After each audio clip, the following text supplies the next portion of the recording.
அனைவருக்கும் வணக்கம். சுவையான ஆட்டுக்குடல் குழம்பு செய்வது எப்படி என்பதை இந்த காணொளியில் உங்களுக்கு நான் தெளிவாக சொல்கிறேன். ஒரு ஆட்டுக்கிடாயோட ஒரு குடலை வாங்கிட்டு வந்து நல்லா சுடு தண்ணி வச்சு நல்லா சுத்தம் செஞ்சு எடுத்துக்கிட்டு மஞ்சப்பொடி போட்டு சிறிது நேரம் ஊற வச்சு அதுக்கப்புறம் தான் நான் வெட்ட ஆரம்பித்தேன்.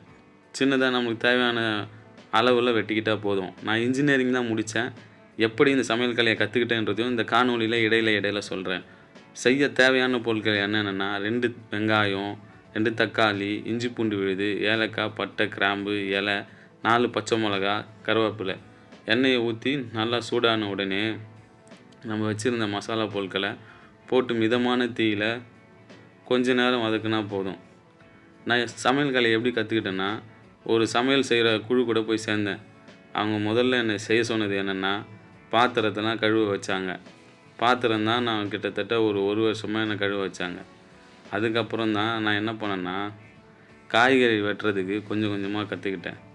நம்ம நறுக்கி வச்சுருந்த வெங்காயத்தை ஏலக்காய், பட்டை, கிராம்பு கொஞ்சம் மணம் வந்த உடனே போட்டு வதக்கணும். நம்ம ரொம்ப நேரம் வதக்கணுன்னா தீஞ்சு போயிடும். அதனால் எண்ணெய் சூடாகி கொஞ்ச நேரத்துலேயே நம்ம வெங்காயத்தை சேர்த்துக்கணும். அதுக்கப்புறம் கருவேப்பிலை இது வதக்கணுன்னே வெங்காயம் கொஞ்சம் நேரம் வதங்கின பிறகு வச்சுருந்த பச்சை மிளகா, இஞ்சி பூண்டு விழுது இதெல்லாம் சேர்த்து வதக்கணும். இந்த முதல்ல நான் பாத்திரம் தானே கழுவிட்டு இருந்தேன். அதுக்கப்புறம் தான் காய்கறி வெட்ட போனேன். கடைசி வரையும் காய்கறி தான் வெட்ட வச்சுக்கிட்டு இருந்தாங்க. இடையில சமைக்கிறத போய் வேடிக்கை பார்ப்பேன். அதுக்கப்புறம் தான் நான் கொஞ்சம் கொஞ்சமாக கற்றுக்கிட்டேன். இஞ்சி பூண்டு விழுது வாசனை போன பிறகு நம்ம கறியை முன்னாடியே வேக வச்சுருக்கணும். வேக வச்சு இருந்தால் தான் நம்ம நல்லா அதிகமாகவும் சாப்பிட முடியும், ருசிச்சும் சாப்பிட முடியும். முதல்ல எண்ணெய் ஊற்றுறோம், மசாலாவை போடுறோம், அதுக்கப்புறம் வெங்காயம் போடுறோம், அதுக்கப்புறம் பச்சை மிளகா போடுறோம், அதுக்கப்புறம் இஞ்சி பூண்டு பேஸ்ட்டு போட்டு கொஞ்சம் வதங்கின பிறகு வேக வச்சுருந்த குடலை போட்டு வதக்குறோம். வதக்கிட்ட பிறகு தக்காளியை சேர்த்துக்கிறோம். தக்காளி சேர்த்து வதங்கிட்டு நம்ம வேக வச்சுருந்த தண்ணியை இது கூட சேர்த்து ஊற்றிடணும். தேவையான அளவு தண்ணி ஊற்றினா போதும்.